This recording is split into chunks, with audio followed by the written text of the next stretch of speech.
Hello, ladies and gentlemen, and welcome back to the second episode of the spoilers review for Marvel's What If. You never know. I never know what we call these things. They're not episodes, they are review episodes, who knows? But I am. Uh, I'll go with the classic Star Lord Travis now, because I always said, as far as MCU goes, that's my guy. As far as who I feel the most closest to, that's probably it. So, ladies and gentlemen, this is What If T'Challa became Star Lord. As always, if this is your first time listening to any Geek First review, we do a non spoilers portion, take a little break, give you a second if you want to get into spoilers. If you haven't seen it yet, you have a chance to jump out. But I usually imagine they're only 34-minute episodes.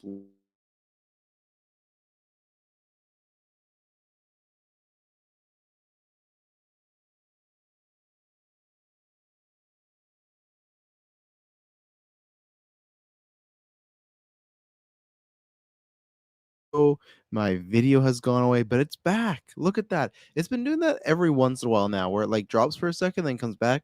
No idea. So can't wait to look into that at some point. Anyways, so just a newscast with the returning Kirkland Batzer, who did not make it on this, who I did predict would fall asleep because he's been on vacation land and he's been like going to bed or whatnot. Last time we were doing newscasts, he looked tired, and it was just after 9. No pun intended when he's doing that. So I'm sure he'll join this episode. I think also because Taylor hasn't joined them, I would like to at the end, because they are seeming like these are going to be a little connected, but they're kind of some one-offs. I think we might do like a rankings episode of like rank our episodes and whatnot, especially because those guys have missed a few of them. So you'll probably get to hear their thoughts on it at some point in the future. But I just did a newscast, some fun stuff talking about Aircut and Venom with Jonah and catching them up on the news. So that was a good time to check out that. There's a bunch of Marvel retrospectives. I think the last one that just dropped was Age of Ultron. I'm pretty sure Age of Ultron just dropped. We're dropping them all back in the feed in honor of Shang-Chi, which will be out in a few weeks. We'll be reviewing that. Someone from GV will be reviewing that. What else is popping off later on this week? We'll have another newscast. There's supposed to be Eternals trailer, so definitely check out Marvel Alliance, but check out us as well. But check out Marvel Alliance on the Geek Ultimate Alliance feed. 8 shows, 6 days a week, Marvel, DC, Star Wars, the whole shebang. So all the descriptions down below. If you like what we do, there's 4 separate feeds for us: the GeekVerse feed, the review feed, the news feed, the retrospective feed, all having different episodes, and you catch up on all our content very easy, and it's nice in one place, so it's a good place to do that. If you really like what we do, head over to Patreon and support us there. You get this episode ad-free and early, among many others you would also exclusive episodes that aren't going to drop on the main feed as right now, and updates and whatnot. I did do a nice behind the scenes a couple weeks ago. I did say that there's going to be something dropping for the patrons first, and then the public will get it. So you'll see it's nothing crazy. It's just something that would help us as far as picking out some content next year, and you could kind of help us decide. So, and as always, go read what that's about. The more you support us there, the more content we get to create. We have a whole plan coming up for next year, and it's lots of fun stuff happening at GeekVerse. So just stay tuned. Let's see, August 27th now officially is myself and Taylor Field, GeekVerse, the Wolf War, the team champions versus the DC Alliance of Clay and Travis Hines in Rocket League. If Clay loses, he loses his title shot against my big old belt right there. So check that out. I think that's everything. I'll be reviewing Reminiscence at some point this weekend. Candyman's coming up. We'll be talking about Gamescom next week, CinemaCon. Even if we don't get some trailers, I think we'll talk about some news that'll come out. So lots of fun stuff coming in the next few weeks. August has been the last few weeks have been a little, or not a few weeks, but a few days have been a little lighter. Like I think the first 2 weeks of August was like news. Now it's been a bit smaller, but with GameCon and CinemaCon, I'm sure there's gonna be some good stuff. So that is everything. That's all the plugs. That's all the housekeeping. That is all the foreplay out of the way. Let's talk about, like I said, what if T'Challa became Star Lord? This is an episode for a few reasons I feel like we've all been anticipating, because one, it is unfortunately, I think it's been confirmed that this is the last, and not this episode specifically, because they've said Chadwick Boseman is in 4, but this is the last like performance as far as just him doing anything. And it's not obviously live action, but it's kind of just like we'll take anything because of the tragedy that happened. Because I remember when that happened, and then they did say that he was being voiced, it just kind of felt like a mini gift of like, we don't have any more live action T'Challa performances, but we have this. But I think his last technical one is it Ma Rainey's Black Bottom. I'm not sure if it is, but if not, go watch that. Great movie. He should have won an Oscar. Let's not even get into what they did there. But anyway, so you had that going for it as far as that's awesome. It's not gonna fill a hole as far as, I'm somebody that's still like I'm excited for Black Panther 2, but I'm still not at the same time because it's still very fresh. It's been over a year, but it still just feels like it's hard for me to get excited for that movie without him, and it'll feel like that until I see it. And but I trust them to honor them. But still, there's like, okay, we got something with him, so that's great. So that was one. Two, I think lots of people when they saw it were like us. I think all here at GV got very excited as far as with What If. I think most of us were expecting, at least with this roundabout, as far as they were going, and they've definitely not lied, but they definitely, I think, I don't know, just I don't know if it was one to mislead us or maybe the show was a different pitch, because remember it was pitched as an anthology and now it's kind of said like, oh no, they're gonna have connective stories, and they were saying at one point like there's gonna be an episode for every movie. So like, yeah, I guess technically you could say this is the Black Panther movie or the Guardians of the Galaxy movie, but it doesn't feel like that. And to me, it felt like you were gonna take those movies and just change one simple thing, like last week, right? You can say, what if Captain or Pay Carter became Captain America / Captain Carter? That's what I thought all of them were going to be when we were first starting off. So when we got the very first preview and they showed, I think it was actually in Comic-Con when they showed like just a little sizzle reel way up like a couple of years ago when they dropped that big slate and you saw T'Challa's Star-Lord. That's just something, and those are some of the best what if comic books too of the past, right? Is we all could fantasy book and do, oh, what if Thanos won, what if Ultron won, what if Loki was, Thor and stuff like that, which I think Loki's episode's next week, so that'll be interesting. But there's lots of ones that us that are, fans of stuff can kind of jump to like, oh, here's an easy one that I'd like to see, and they'll probably just do that, right?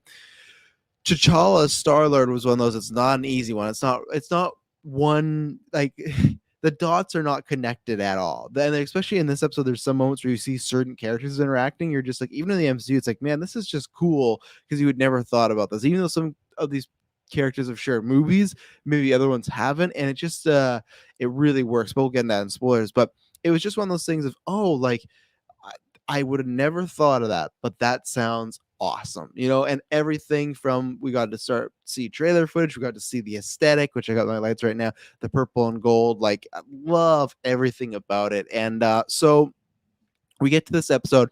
If you didn't hear my thoughts last week, I liked last week's episode. I said if every episode was that quality, I would be happy, but it wasn't like crazy good. I wasn't like, oh man, this is, one of the best things Marvel's done. I was like, okay, that's good. Especially right now, I'm not and not that it sounds bad as far as like I hold it to a lesser standard, but this is their first outing of Marvel animation, and plus that's the way I think anthologies, if it is kind of that, which it isn't, but anthologies kind of like that, where you'll get a whole season of whole, like for me, like Tales of Crypt, stuff like that. Sometimes there's just an episode where it's all right, that was fine, and I think last week was still good, but it wasn't that, oh, I was really excited about after. I was like, okay, I'm more excited now for my daughter Gwen because she loves Captain Carter. I bought my first ever Funko Pop. It's gonna be for her Christmas present because I was gonna buy her an action figure, but they're not out till 2022. So Santa will be hopefully helping me out with that one to get some other stuff for her. But she wants to be that for Halloween, which is like, I don't know if we can pull it off, the costume and stuff like that. But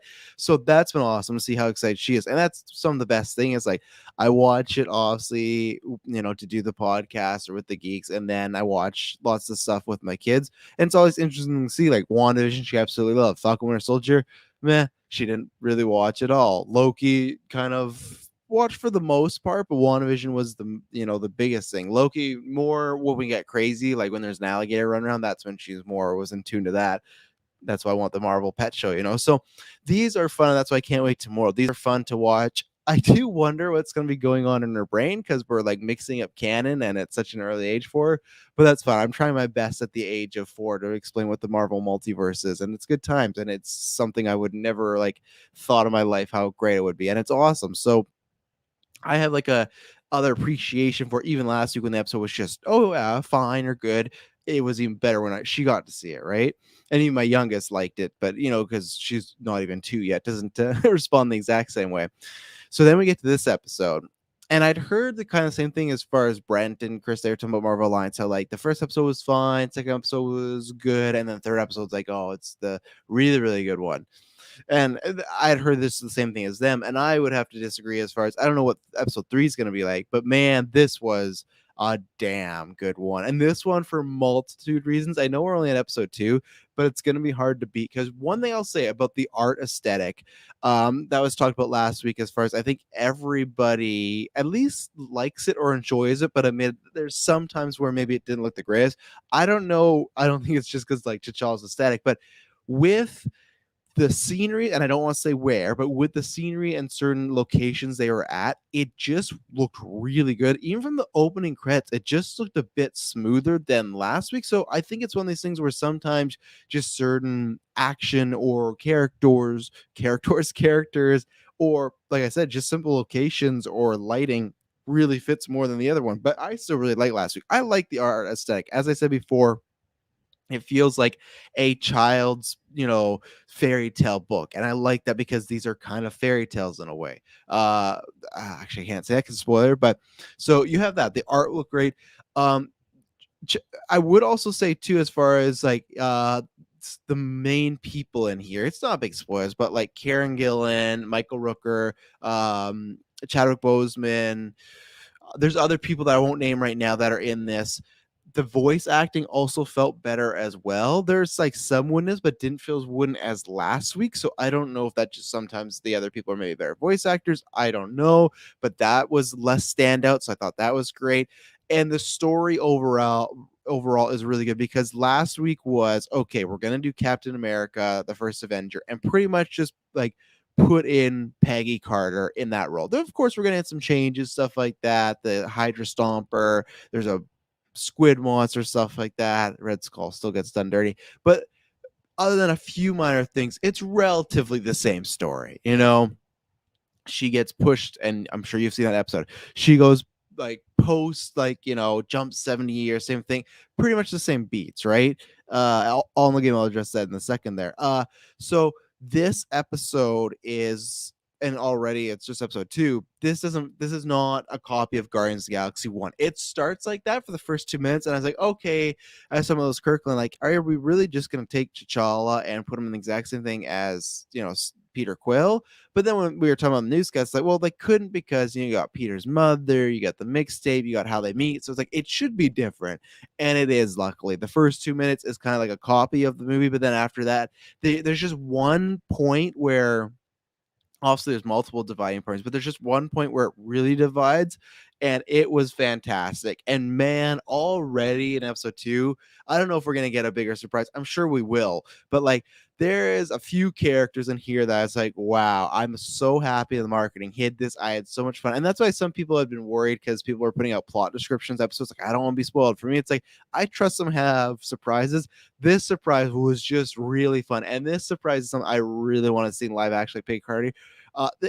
It brought a smile to my face the second I just saw a glimpse of a certain character that, oh man, they're doing this and they're going for it. And at first I thought what they're doing was just going to be a cameo, and no, this certain person is in an entire episode. So a fantastic job with that. All in Game says episode 3 is supposed to be really dark murder mystery, which is why the critics are loving it, as it's different than the first episodes. Oh, that's interesting. I didn't hear about that. So that's cool. Hey, like I said, I liked episode 1, thought it was good. Episode 2, that's what I'd say. I loved it so far. This was tons of fun. This is like it just I'm gonna probably stop again the spoilers because I've a few times I've tripped over my words. But if you haven't seen it, definitely watch this. This is one, unlike last week, I feel you could not skip, but you could even wait a week and not get spoiled on. This is one that, and again, as of right now, the ramifications might be smaller, but they have said, hey, some of this stuff, if it hits, it might be in live action. Plus, we've already heard rumors about Captain Carter. I do think if we lived in a world where it was much better and Chadwick Boseman was alive, that there's a good chance we would have seen his Star-Lord, and that would have been really fun because I don't want to say too much spoiler things, but that's where it helped as far as his character was not just, okay, it's just going to be Peter Quill, but T'Challa. They take his personalities, his personality traits, his qualities, and really adapt with Star. And it's really fun to see how the universe changes. So, two thumbs way up for me. Absolutely love this episode. I cannot wait for next week. And obviously, they said T'Challa is in 4 episodes, so this is one of 4. So I'm very excited because I like the world they set up and I like the story. This is the thing again. Who knows what would happen with this because of Chadwick Boseman if they'd get another actor to replace at least the voice. But this is a universe that if they even do like an animated show of, like, T'Challa and the Ravagers or whatnot, I like, hey, sign me up. I even like the world that there's just certain little differences you did. And yeah, I'm very excited to see what happens as a follow-up. So we are going to take our we probably should be only first ad break. These are a bit short episodes, but yeah, our first ad break. And then after this ad break, we're going to be right here with the spoilers. So this is your last chance, and we will be right back. And we're back. So let's see here. I'm pulling up my notes on my phone because it hasn't, Brent, if you're listening, what's going on? My iCloud with my phone and my laptop takes a little longer to sync, nowadays. I don't know what's going on. But anyway, so like I said, this episode is now in spoilers. So if you've not seen it, it's your own fault. Do not get mad at me. So we'll kind of go from relatively beginning. Usually we don't do the podcast, but I just want to talk about where it changes. So obviously you have oh man, why am I forgetting the planet? It's in I'm thinking I want to say Mongol, but it's not Mongol. That's that chick from Suicide Squad. Oh, where does Peter Quill? Fine, I'm gonna look it up. I'm sorry, it's like dead air, but it's gonna bug me. The Morag. Okay, so we start there, same way as Guardians 1, right? No tape recorder or anything like that, but he is Star Lord. The whole thing where they come up on him and you drop that, blah blah blah, that's ours, and they go and Jaimin Hunsu's character, I never remember his name, so I'm not gonna look that one up. I don't care enough. I love Jaimin Hunsu, and I'm always mad that he's in like things for 5 minutes, which he's actually in this episode quite a bit, which I really enjoyed. But he does the, what is your name? And T'Challa says, Star Lord. And I'm expecting the classic, the much memed who? And it's not. They go, oh, Star Lord, the legendary, space saver, whatever. They give him a bunch of titles. He's pretty much sounding like he's Han Solo, even better than Han Solo, because what they start to establish in this episode is that he just does a like good around the galaxy. Like Peter Quill's kind of a burnout, right? He's kind of trying more. Yeah, all in the game. Thank you for shouting out too. Like he's kind of just like a burnout, right? Peter Quill, he's just kind of trying to find his way. He's with the Ravagers, he's very low on the totem pole. But Star-Lord feels like a debonair Han Solo, where he's smooth, he's got the moves, but he's also just right away a good guy. Where Han, took a few movies, took a few arcs to get there. But T'Challa, it's like, oh, they just start listing off things at the beginning and throughout the episodes of, planets he's helped save, planets he's helped become better and stuff like that. Everything is pretty much better. They established, because at first I thought it was strange as far as, okay, so how he becomes Star Lord is he wants to go out of the world. He doesn't like living in the bubble of Wakanda as protective, and he just wants to get out there. So he sneaks out. A ship picks him up. It's Sean Gunn's character and Taserface, of course. All in the game, if you're in the chat, tell me Sean Gunn's character name, because I forgot that guy too. Oh yeah, I should know it too because he had such a bigger role in Guardians Galaxy 2. Oh man, I'm on the ball tonight. Hey, but anyway, so they pick up the wrong kid. He's like, oh, this is Peter Quill, right? He shows me, like, does that look like Peter Quill? But so he goes with him because he wanted to adventure. That's, I think, the weakest part of the episode, because, and this is why maybe I'd have to watch again if I missed it, because at one point he's having a conversation with Nebula, who we'll talk more about, and he says that, she's like, what, do you ever think about going back home? And he's like, well, I did, but then I went back and Wakanda was destroyed. But at the end of the episode, he goes back to Wakanda. His dad's on the throne.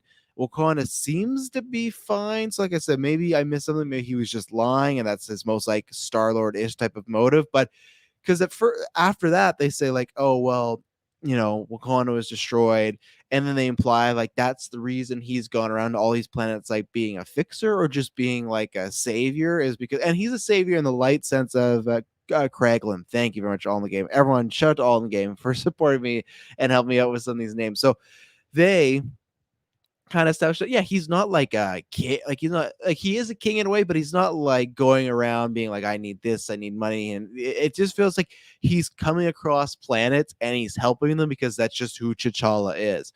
And now that's who Star-Lord becomes kind of eventually, right? Like even with Infinity War, when they go to get Thor, at first, he kind of says it to Rocket, like, oh, there might be lots of money there and blah blah blah bingo. But really, you can infer that it's because Star-Lord and even the whole Guardians of the Galaxy and Infinity War, there are better people now who would go out of their way to save people. Where right now, Peter Quill, he's not reached there, and we'll get to him too. But T'Challa, it's just like it's naturally in him. It's whether it's the way he's raised or whether it's just T'Challa's born to be a leader, a good person, not to leave people in the dust. So I really like that. I like that they more changed the Star-Lord persona to T'Challa instead of changing T'Challa to Star-Lord, because then again, it's just like it's a reskinned Peter Quill, and you don't want that. You didn't have the music, so you didn't take his gimmick. You had, like I said, very debonair, very respectful. It seems like he is now he's either like the leader of the Ravagers or he's 1A and Yondu's 1B. It's not like the power struggle where Yondu and Peter Quill wasn't even a leader, but it was like clearly Yondu, and if you cross him, he's gonna hurt you, he's gonna hit you with the little whistle device, whatever it may be. No, it seems like everyone really respects him. It's a very kind sort of Ravagers sort of deal. So anyway, so they have all this stuff going on, and they're kind of they have one of the Infinity Stones in there and stuff like that. But they start to learn about this other thing that could help. It's oh, it's coming to a good camera, but it's just some.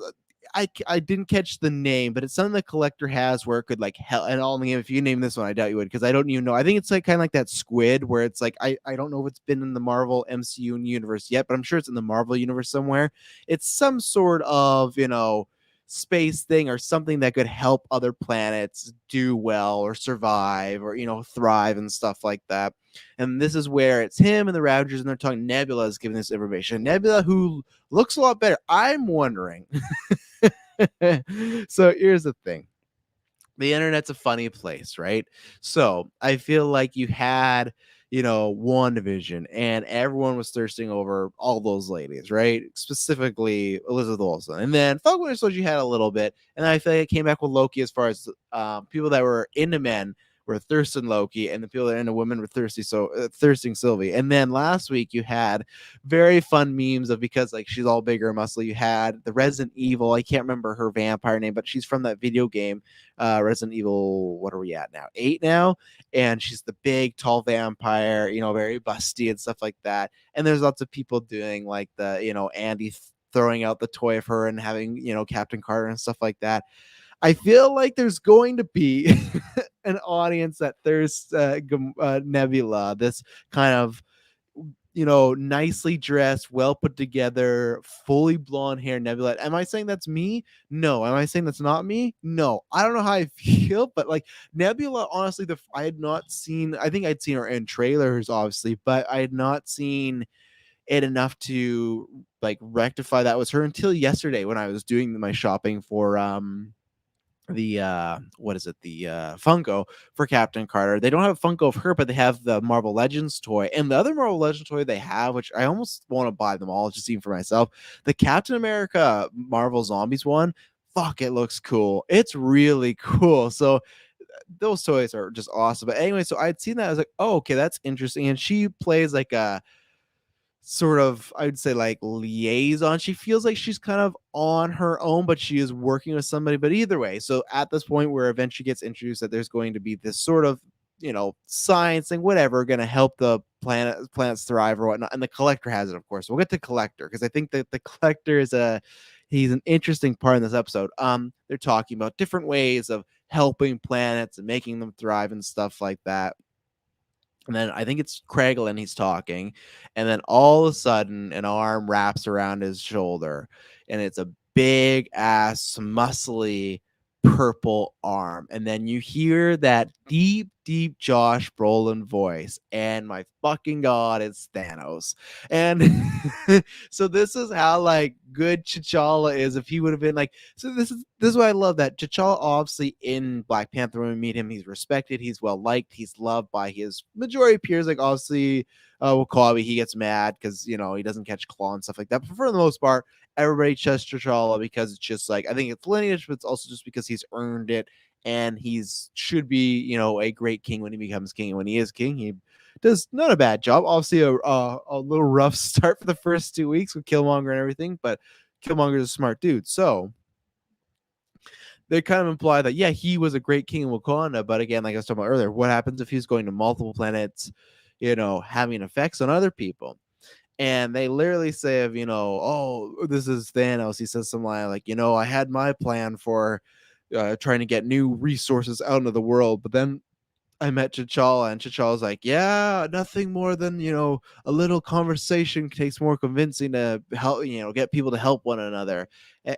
And then I think it's Crane goes like, yeah, but at the end of the day, like, Thanos, your plan was genocide. And they kind of just like laugh it off. And the thing is, they should laugh it off because like, it didn't happen. But he's pretty much just implying he had the plan to do the halving to maybe, I don't know if he even thought about the Infinity Stones, but just the whole plan he had in Infinity War and Endgame, he was going to do that. But then he met T'Challa and they figured out a way to get him on the right path. And now he's like he wasn't a Ravager, but he was like part of the Ravagers. Like I said, him and Nebula were kind of like a father. I don't know what their like occupation is. It feels like, I don't want to say they're hired guns, but maybe they're kind of like that, but like good guy, like, Robin Hood type of hired guns. And they even make a joke about that when he's like, Yondu's talking about like, oh yeah, we steal from the rich and give to the poor. We're like your Robin Thrice character, Robin Hood, Yondu. And so that was good. And again, I like that that's where he's almost taking the whole mentality, T'Challa, of the Ravagers and changed. And they are like a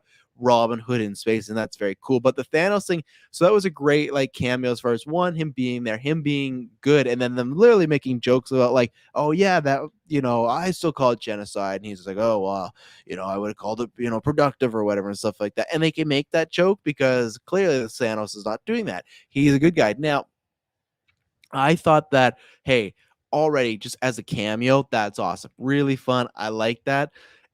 But then he proceeds to be in the whole episode as like a partner of the Ravengers, and it is fucking awesome seeing like good guy Thanos team with like this is what I love right now in as far as the Marvel universe, because we've had 24 movies and now 3 shows.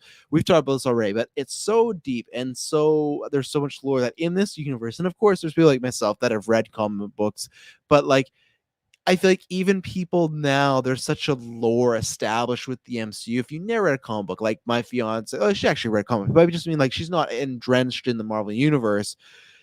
She has like the MCU universe to touch back to, right? So you can do these molding and whatnot. So you have like the Ravagers, you have a new Nebula going on, but then you have stuff like you know, T'Challa as Star-Lord teaming with a good guy Thanos, and you know why that's important and why that's cool and why that's rare and what's awesome about it. Like that's the thing where these stories already would be fun, but because they have this history to refer back to, it just makes it that much better and sweeter.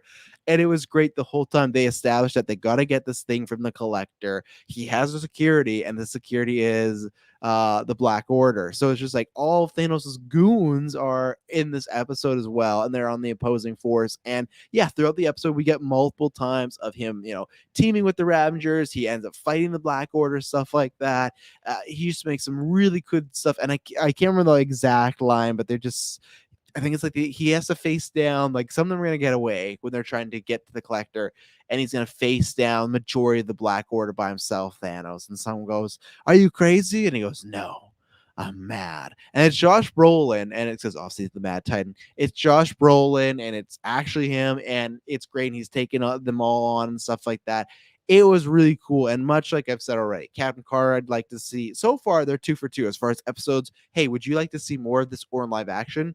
Absolutely, give me that yes stamp. Boom, big yes. Want to see more Captain Carter? I think that's happening. I think it's a smart choice. Haley Atwell's great. Obviously, I don't think, yeah, we're Collector. All the game says Collector's been here in the gym. We're gonna talk about the Collector. So obviously, like I said, Captain Carter, unfortunately, with Chadwick Boseman, this was probably never going to happen as far as him being live action. I think they could like maybe infer something, but obviously you couldn't see him. Maybe you see Yondu from this generation. But if we could somewhere in the universe get a good guy Thanos live action, 100%. Like that's what we talked about this on Marvel Alliance. We've talked about this at GeekVerse, where would they ever reboot the MCU, or would they create like a different universe just off to the side? I'd be so down if this What If universe turned into like a whole live action thing, and you got like Captain Carter there, you got good guy Thanos. Yeah, man, it was so much fun, and they did a good job of one. They made him serious, but they made him likable. He smiles, of course, in his other movies, but like this is genuine smiles. He's joking around with people. He's having a good time, but he's also just doing heroic stuff. So it was awesome. It's gonna be, honestly, we'll see, because it's only episode 2, right? And there's still 7 left, but this is gonna be a tough one for me to beat, because I know this episode even didn't show Thanos in the trailers for any of What If. And I think we all knew he'd be in some sort of What If episode, but I think we at first always thought, oh, it would be like a What If Thanos one or something dark, right? And I have heard the good pitch. I want them to do this episode at some point. It was like, what if Thanos got the Infinity Gauntlet and he versed like all the MCU villains, like they A-teamed up to take him down? That'd be really fun. I think Boss Logic even made some art or someone like that. I'm sorry if it wasn't Boss Logic, but I think that I was not expecting Thanos to be exactly used like this, and I'm so happy it was. So I'm sure there's going to be some more surprises and cameos. We still got 7 episodes, but this is going to be a tough one to beat. And right there is like one, I was already liking the core story, the core story of the episode, but then once we got that involved, oh man, it was as people would say, the chef's kiss. So I gotta go get this from the collector. And so I had seen this in the trailers, and I'd seen the collector with this big coat, and he was looking very big, but I was like, maybe it's just the animation or how he's drawn or whatnot. But no, as on the game just referred to, he is looking stacked.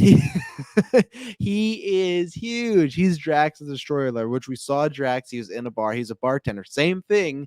They say his family is complete. Like, he's not Drax the Destroyer. He's Drax the bartender. Why? Because his family's happy and alive. Because obviously Thanos, good guy over there, no reason to destroy Drax's family. So again, another great thing T'Challa led to. So apparently the world would have just been better if T'Challa was Star-Lord. Now we'll see. There's a little cliffhanger then, which we'll talk about, but still. Collector, he's to the point where he has the Black Order, but at the same point, like, he can take on some of these characters by himself. He is massive and everything like that. So that was fun. I almost forgot to mention we got some Howard the Duck stuff, as we'd seen the trailers, but that was lots of fun. He's kind of around. I was kind of hoping there was at one point in the trailer they had shown him, like, almost not highlight, but he was just one of the few characters they were showing. I was really hoping he was going to get a bit more of a highlight, but that's fine. I'm just still waiting for Howard Duck to get more, but it was voiced by Seth Green, so that's good. But yeah, Collector is big, and it ends in this kind of big fight, and they're trying to get it and everything like that, and they do eventually get that. There's some really fun Easter eggs in there, because he's literally just like using different weapons. At one point, he pulls up like this weapons armory, and it has like Thor's hammer and Cap's shield.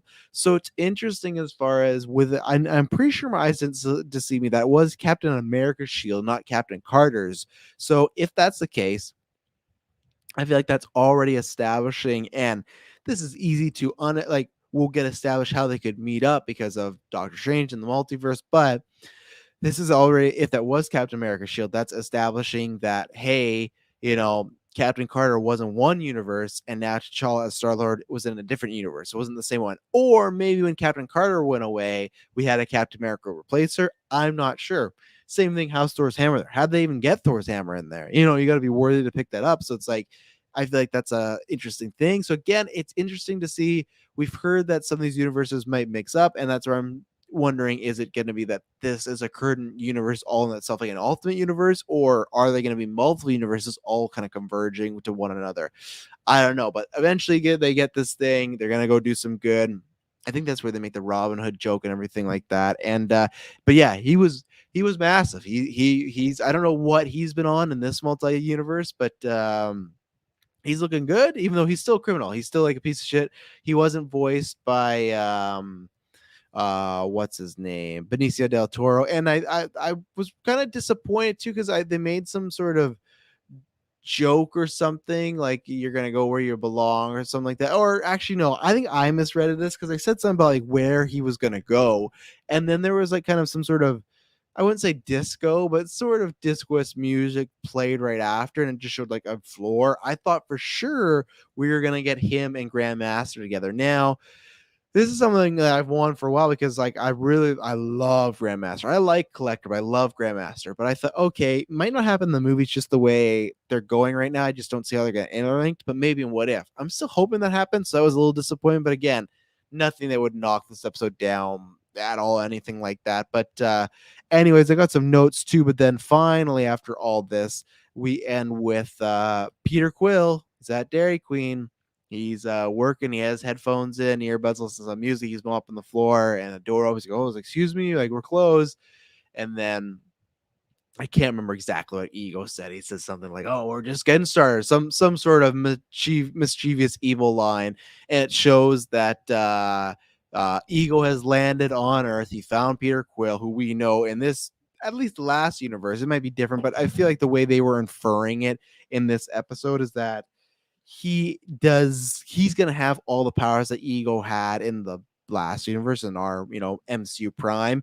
And now though, because he's not surrounded by his friends and family, and he's maybe living kind of a more burnout life, that he's gonna be easily persuaded to do evil things or help take over the world. And yeah, it's a fun cliffhanger. Last week the cliffhanger was just it was fun because we got the cameos of Hawkeye and Nick Fury, but again, that was very similar to, okay, this is Captain America First Avenger. She wakes up 7 years later. Difference for him was, okay, he was in ice. She was like, it went through like a multiverse wormhole or something like that, right? So it's like, okay, we've been here before, but this is like, okay, what are we going to have now with a fully powered Ego or a fully powered evil Peter Quill and stuff like that? Or is he still going to meet these guardians and feel kinship and eventually still turn? Because I'm still fine with like last week, where if certain episodes end up happening similar to the movies, it's kind of like that, oh, to use a Grey's Anatomy reference of all things, they do like what if, there's a couple what if episodes in Grey's Anatomy, and if you don't know that show, it's like Derek and Meredith are like the main love interests until they fucking killed off Derek. You kidding me?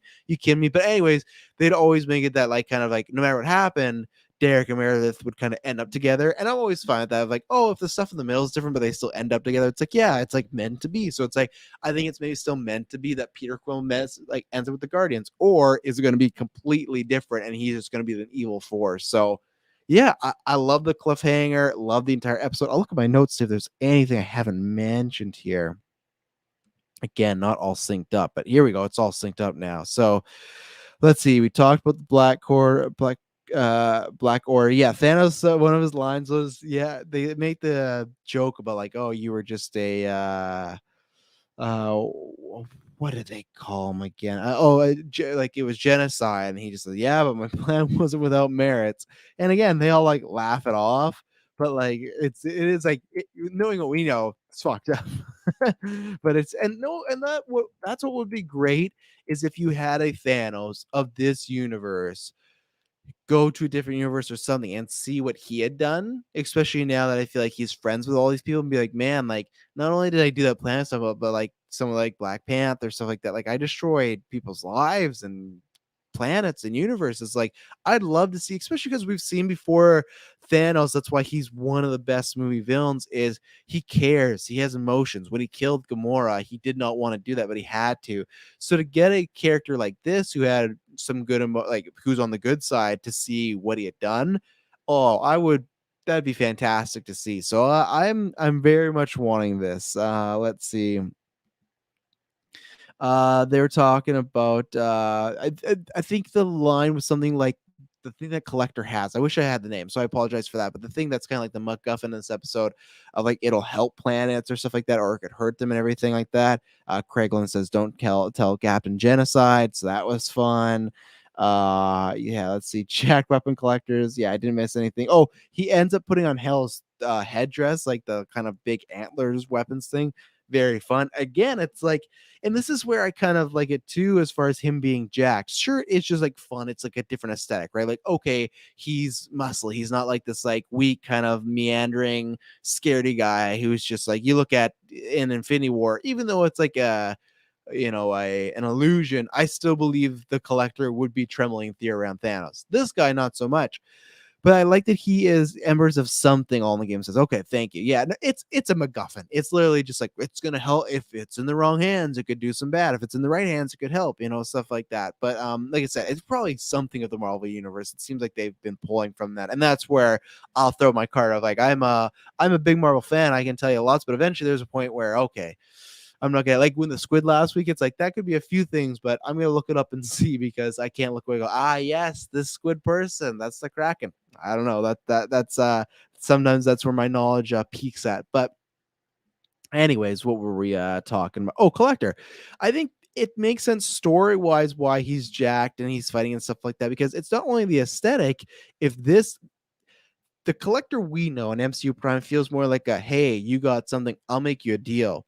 This Collector feels like, or just even by the look of him, it's like, hey, you got something I want, I'm gonna take it. And if he has stuff like, and maybe he's just acquired it, right? But if he has like Cap shield, Hela's headdress, Thor's hammer, and with him being so big, I'm gonna assume that he had a role in getting these. So he's kind of like a trophy collecting assassin in a way, in my opinion. That's how I'm reading it. And maybe I'm wrong, but that's how I'm reading it as far as like he's just going out and robbing these things and taking them by force because he can. And it's almost like if he was the MCU Prime Collector where he got what he wanted, a bunch of stuff, he's like, this wasn't good enough, but the things you want more are a bit more dangerous. So he like trained himself. I don't know what his story was. He's very arrogant. Like I said, was not the original voice actor, but I think that was enough. He didn't have that many lines. They're all kind of like annoying and cheesy, which is again a good annoying and cheesy. But yeah, I don't know. Has he been killing our Marvel heroes? That's a sad state. But if it's this Collector, it wouldn't put it past. Let's see. I think that's everything I have. And I guess the other thing that I really like that I talked about this in the non-spoilers was just at the end when they do go home. Like I said, I still thought he said it was destroyed. So I'm not gonna put that as a negative against this episode yet because I'm gonna rewatch it because first time naked in it is later. Luckily I didn't fall asleep, but it is later. So my brain's not firing all functions. I'm gonna watch it again, but I will probably refer back to it in the next episode he's on if I don't got a reason of him saying, "Hey, it was destroyed." So clearly it wasn't. So was that something he was told and it was wrong, or was that just a cover? Because I kind of like this idea of him and Nebula, and Nebula, she was in this episode, but I feel like Thanos kind of not upstage her, but definitely more in the action stuff like that. But I feel like judging by her being a toy and stuff like that, she's gonna be in other episodes. Where Thanos, I could see just being in one. I hope he's in more, but I could see him being in one. I could see him being killed off somewhere else. Where I feel like Nebula, she's gonna have a bigger role. And I like I said, I liked her voice acting was good. Yeah, and that's what I was talking about. I just loved at the end seeing all the Guardians of the Galaxy cast or characters and Wakandans mixing together because it's one of these things where we didn't really get that in the movies at all. Like, not that I can think of any part in Infinity War and Endgame other than like a brief, like, okay, yes, Rocket and Groot are on Wakanda, but they're not interacting with the Wakandans. And it was just very fun to see, like Kraglin talking with, like McCabe or something like that, or, so I that was really cool, especially because like the aesthetics of both of them are very different. You got the Wakandans, very royal, very eagle, and then you got the Ravagers who all look like pretty much shit except for T'Challa. He's the best of both worlds. So that was just cool, and I'm very interested to see what they do in the future. And yeah, I think that's everything. Very excited for next week. This one, like I said, last week was still good. I was looking forward to each week, but this was the first one now. And luckily it's episode number 2, right? Okay, if I'm gonna get even a few more episodes like this, I'm really happy because this was just the best I can say is a roller coaster. Tons of fun. Roller coaster with some very fun moments. So I can't wait to rewatch this again. As right now, this is my favorite episode. Like I said, it's only 2 episodes, but this one just had a lot of beats I really, really liked. And yeah, tons of fun. I can't wait to see what they do next. I can't wait to see what they do with Peter Quill, T'Challa's storyline, all that. Good guy Thanos. This is a world that I'm already invested in. So thank you very much for listening. I hope you enjoyed the episode. If you didn't, drop us a line in our Discord, GV community chat. If you want the link, let us know. We'll give it to you on Twitter, Facebook. A bunch of other GV hosts and GUA hosts and listeners are in there. And yeah, anything else, YouTube, Twitter, Facebook will answer you. Let me know. Maybe you didn't like the episode. Like I said, if there's anything in here that I missed, like I was saying, like, oh, I didn't catch the name of that, or the Wakanda thing, let me know because I'd love to. But yes, thank you very much for tuning in. And I promise when you hear from me next, not be boring.